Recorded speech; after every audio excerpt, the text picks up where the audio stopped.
ஸ்ரீராமச்சந்திர பரபிரம்மணே நமஹ.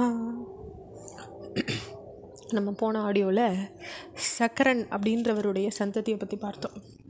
அப்போ வம்சத்தை வளர்க்குற வகையில் சந்ததியை பெற்றுத்தர ஒரு மகனை கேச்சினின்ற மனைவி அவருக்கு விரும்புகிறாங்க. 64,000 மகன்களை சுமதின்றவங்க விரும்புகிறாங்க. ஆனால் இப்படி மூத்த மகனாக பிறந்த அசமஞ்சன் மக்களுக்கெல்லாம் தொல்லையை உண்டாக்கிண்டு அவளை குழந்தையெல்லாம் நதியில் வீசிண்டு இப்படியெல்லாம் ரொம்ப நல்ல வாழை கஷ்டப்படுத்தின்னு இருந்தார். அந்த சக்கர மன்னன் அவரை நாட்டை விட்டே விரட்டிட்டார். நம்ம இதைத்தான் சொன்னேன் போன ஆடியோவில். மகாபாரதத்தில் நம்ம இதை திருதராஷ்டருக்கு சொல்லப்படுற அறிவுரையாக கேட்டோம். அதாவது அந்த சக்கர மன்னன் எப்படி தனக்கு மக்களுக்கு தொல்லை தர மகனை விரட்டினானோ அந்த மாதிரி நீங்கள் துரியோதனனை நாட்டை விட்டு விரட்டினேன்னா நீங்கள் நல்ல மன்னனாக இருப்பேலும் நாட்டுக்கு நல்லது செஞ்சதான் இருப்பேன்னு சொல்லி அவர் அறிவுரை சொல்கிறார்.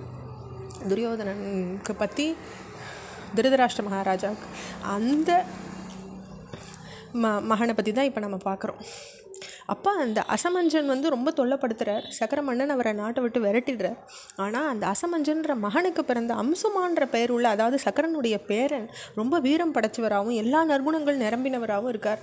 மக்கள் எல்லாம் அவர் மேலே ரொம்ப அன்பு செலுத்துகிறாங்க. அப்போ சக்கரர் ஒரு மாபெரிய யாகத்தை நடத்துகிறார். யாக குதிரையை காக்கிற பொறுப்பை அந்த அம்சுமான் ஏற்றுக்கிறார். தனக்கு போட்டியாக பதவி அடைஞ்சு விடக்கூடிய அளவுக்கு ஒரு யாகத்தை சக்கரன் நடத்துறதை பார்த்த தேவேந்திரன் யாக குதிரையை அபகரிச்சுக்கிறார். குதிரையை மீட்டு வர சகரனன் 60,000 புதல்வர்களும் புறப்படுறாங்க. பூமியை பிளந்து தேடியும் கூட யாக குதிரை அவளுக்கு கிடைக்கல. இப்படி முயற்சி பெற்று வெற்றி பெறாமல் திரும்பி வந்தால் அவளை சக்கர மன்னன் மேலும் உற்சாகப்படுத்தி திருப்பி அனுப்புகிறார். பாதாள உலகம் வரை போய் தேடுறான். அங்கே பூமியை தாங்குகிற பொறுப்பை ஏற்றுன்னு இருக்க வாசுதேவர் கபில முனிவர் உருவத்தில் இருந்தார். அவர் அருகில் யாக குதிரையும் இருந்தது. தாங்க முடியாத கோபத்தை அடைஞ்ச சக்கரனுடைய மகன்கள் கபில முனிவரை தாக்க முனைகிறாங்க. அப்போ வாசுதேவரான அவர் அவளை ஒரு நொடியில் அழித்து சாம்பலாக்கிடுறார். இதற்கு பின்னர் தான் மகன்களை காணாத சக்கரமன்னன் தேடுறார். அதை கண்டுபிடிச்சுன்னு வர மாதிரி தான் பேர அம்சுமானையும் அம்புறார். அம்சுமான் ஏற்கனவே 60,000 மகன்கள் கொடையப்பட்டிருந்த வழியை மேற்கொண்டு பூமிக்குள்ளே இறங்குறார். போகிற வழியில் வெவ்வேறு திக்குகளை காப்பாற்றின்னு இருக்க தேவதைகளுக்கு உரிய வணக்கத்தையும் மரியாதையும் செலுத்திகிட்டே போகிறார். இதனால் மகிழ்ச்சி அடைஞ்ச திசைகளை காப்பாற்றுற தேவதைகள் அவர் வெற்றி பெறுமாறு திரும்ப ஆசீர்வதிச்சுது. பாதாள உலகத்தை அடைஞ்ச அம்சுமான் அங்கே 60,000 அரசகுமாரர்களும் மாண்டு கிடக்கிறத பார்க்குறார். அவளுடைய அருகில் யாக குதிரை மேய்ஞ்சுட்டு இருக்கிறதையும் அவர் பார்க்குறார். அப்போ அங்கே தோன்றின கருடன், இவா மரணம் அடைஞ்சதை நினச்சி நீ வருந்த தேவையில்லை, உலகின் நன்மைக்காக தான் இது செய்யப்பட்டது.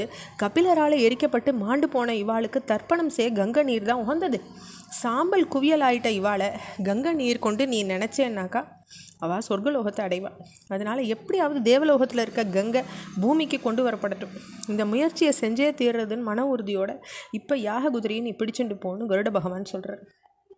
யாக குதிரையை பிடிச்சு நின்ன அம்சுமான் சக்கர மன்னனை போய் அடைஞ்சு நடந்த நிகழ்ச்சிகள்லாம் சொல்கிறார். கருட பகவான் சொன்னதையும் எடுத்துரைக்கிறார். கங்கையை பூமிக்கு கொண்டு வர முடியாமலேயே சக்கரனுடைய காலம் முடிஞ்சிடுறது. அப்போ கங்கை தேவலோகத்தில் மட்டுமே பாயிர நதியாக இருந்தது. அப்போ காலமாயிடுறார் சக்கர மன்னன். அவருடைய பேரன் அம்சுமான் பட்டத்துக்கு வந்தும் கூட தன்னுடைய மகன் திலீபன் கிட்ட ராஜ்யத்தை ஒப்படைச்சிட்டு கடும் தவத்தை மேற்கொள்கிறார். ஆனால் கங்கை நதியை கீழே கொண்டு வர முடியல. அதற்கு பின்னர் அவருடைய மகன் திலீபன் எவ்வளவோ முயற்சி செய்கிறார். முயற்சி செஞ்சு அவருடைய காலமும் முடிஞ்சிடுறது. அதற்கு பின்னர் பட்டமடைகிறார் பகீரதன். மகப்பேர் இல்லாத காரணத்தினால ராஜ்யபாரத்தை மந்திரிகள்கிட்ட ஒப்படைச்சிட்டு 5 திக்குகளுக்கும் இடையே கடும் தவத்தை அவர் செய்ய தொடங்குறார். இந்த பகீரதன் அவருடைய தவத்தின் வலிமையை கண்டு பிரம்மதேவர் ரொம்ப மகிழ்ச்சி அடைகிறார். அவரை பார்த்து, உன்னுடைய தவத்தால் நான் ரொம்ப சந்தோஷம் அடைகிறேன், உனக்கு என்ன வரம் வேணுமோ கேளுங்கிறார். சக்கர மன்னனுடைய மகன்கள் 60,000 பேருக்கு தர்ப்பண நீரை நான் போய் செலுத்தணும். அவளுடைய சாம்பல் கங்கை நீரால் நினைக்கப்படணும். எனக்கும் மக்கள் பேரை அழித்து எங்கள் சந்ததி வளர்கிறதுக்கும் நீங்கள் அருள் பண்ணணும்னு கேட்டுக்கிறார். பிரம்மதேவர் சொல்கிறார், கடுமையான தவம் புரிஞ்சவனே பகீரதா, இக்ஷ்வாகு வம்சம் விருத்தி அடைகிற வகையில் உனக்கு மக்கள் பேர் உண்டாகட்டும். கங்கை ஹிமவானுக்கு பிறந்தவள். அவளை தாங்கிறதுனாக்கா அவ்வளவு எளிசான காரியம் இல்லை. அதனால் அவள் பூமிக்கு வந்தால் அதை தாங்குகிற சக்தி யாருக்கும் கிடையாது அப்படின்னு சொல்கிறார்.